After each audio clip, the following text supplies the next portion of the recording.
और देखिए लगातार हम बंगाल चुनाव को लेकर चर्चा कर रहे हैं। तमाम मेहमान हमारे साथ बने हुए हैं। अनुपम मिश्रा, अगर यही स्थिति बनी रही है और भाई अगर हम 2021 के अगर हम एग्जिट पोल्स को देखें तो वहां तो टफ फाइट दिखा रहे थे। तब एनडीए या बीजेपी जो बंगाल में थी तब जो है 77 पर आकर रुक गई थी। अब इस बार तो क्लियरली यहां पर दिया जा रहा है, उसके बाद भी टीएमसी इन आंकड़ों को नहीं मान रही। पूजा, अब जो पश्चिम बंगाल की जनता है वो विगत कई वर्षों से लगातार टीएमसी के भ्रष्टाचार, उनके उत्पीड़न और उनके द्वारा किए जा रहे तमाम ऐसे कुप्रशासनिक कृत्यों से इतना परेशान है कि उसने वहां बदलाव का मन बना लिया है। और जो एनडीए सरकार है भारतीय जनता पार्टी के नेतृत्व में विभिन्न राज्यों में, उसका जो विकास का मॉडल है वो पश्चिम बंगाल की जनता को स्पष्ट दिखाई दे रहा है। यही कारण है कि इस बार पश्चिम बंगाल में जो वोटिंग परसेंटेज है वो रिकॉर्ड तोड़ हाईएस्ट अब तक का देखा जाए तो वोटिंग परसेंटेज है। तो पश्चिम बंगाल की जनता ने जब बदलाव का मन बना लिया है तो ये टीएमसी के लोग हैं जिन्हें इस बात वोट की परसेंटेज छटपटाहट का है। भी अनुपम जी एक कैलकुलेशन है ना कि वो वोट परसेंटेज बढ़ना ही था।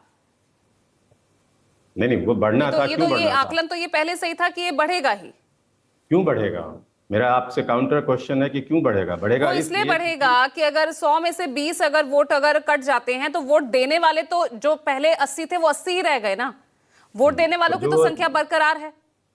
तो वो जो 30 लोग थे पहले, ये इसका मतलब है ये तो मान लिया जाए ना कि वो लोग गलत तरीके से वोट कर रहे थे, उनके नाम गलत तरीके से थे जो एसआईआर में हटाए गए। तो मैं अभी बात आपकी उस बात तो ये तो बात आप साबित नहीं कर पाते ना कि वो 30 लोग गलत थे या सही थे। आप बता दीजिए बिहार में साबित हो पाया था क्या?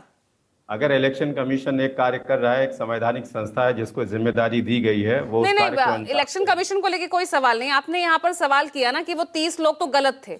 ये गलत थे या नहीं थे ये भी तो साबित नहीं हुआ ना। फिलहाल बस ये हो गया कि वो वोट नहीं कर पाए इस बार।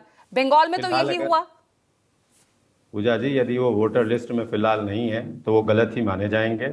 और विचाराधीन है वो। अभी ये साबित नहीं हुआ है। अभी उनके मामले में कोई फैसला नहीं आया है तो आप उन्हें अभी गलत नहीं कह सकते। मैं आपकी बात को उस पे डिबेट पे ना जा करके अभी इस पे बात कर रहा हूँ कि पश्चिम बंगाल के अंदर चूंकि लगातार कुशासन और भ्रष्टाचार दिखाई दे रहा है वहां की जनता को, और यही कारण है कि हर बार के चुनाव में एनडीए लीड बीजेपी गवर्नमेंट को हर बार बढ़त मिलती जा रही है। और इस बार निश्चित है कि इस बार के चुनाव परिणाम पश्चिम बंगाल में सत्ता परिवर्तन की ओर अग्रसर है और आने वाले समय में वहां पर एनडीए की सरकार बनेगी। नहीं, मैं आपको फिर से उसी पर लेकर आऊंगी अनुपम मिश्रा। मैं फिर से लेकर आऊंगी क्योंकि यही तो मेन सवाल है। ये तो मेन एसआईआर क्यों कराया गया? वोटर लिस्ट को शुद्ध करने के लिए, घुसपैठियों को भगाने के लिए। यहां भी यही इसी तरह से लाउडली इट वाज अनाउंस्ड, यही कहा गया था तमाम बड़े नेताओं की तरफ से। लेकिन वो घुसपैठ कितने हैं, कहां हैं, ना बिहार का आंकड़ा है और ना ही बंगाल की कोई तस्वीर क्लियर हो रही है। देखिए, अगर वो बिल्कुल स्पष्ट तौर पर सही तरीके से होते तो वो उस लिस्ट में होते। अब जब हमने एक संवैधानिक संस्था भारत सरकार द्वारा गठित की गई है तो हमें ये मानना पड़ेगा कि उसमें कुछ न कुछ कमियां और कुछ न कुछ ऐसे गलती रही होंगी जिसकी वजह से वो बाहर हुए। इस पे अगर हम लोग डिबेट करेंगे तो ये डिबेट कहीं और हो जाएगा।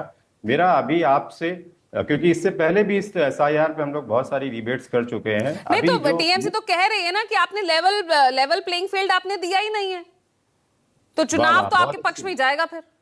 ये बिहार में भी हो रहा था, ये पश्चिम बंगाल में ममता बनर्जी जी को तो कभी उनको एक इक्वल फील्ड मिली ही नहीं।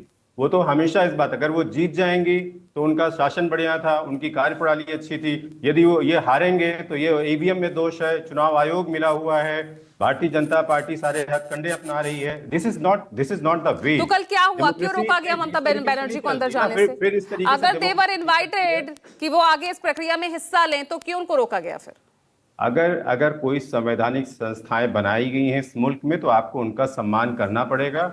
ये लोकतंत्र की कतई आवाज नहीं हो सकती है कि जो आपके फेवर में है आप उसको अप्रिशिएट करें और जो आपके फेवर में नहीं उसको आप क्रिटिसाइज करें। पश्चिम बंगाल के अंदर फिलहाल सत्ता परिवर्तन होने जा रहा है, ये आपके सारे एग्जिट पोल्स दिखा रहे हैं। आजम खान, क्या सिचुएशन यही आ गई है जब आपको फेवरेबल कंडीशंस दिखे तो सब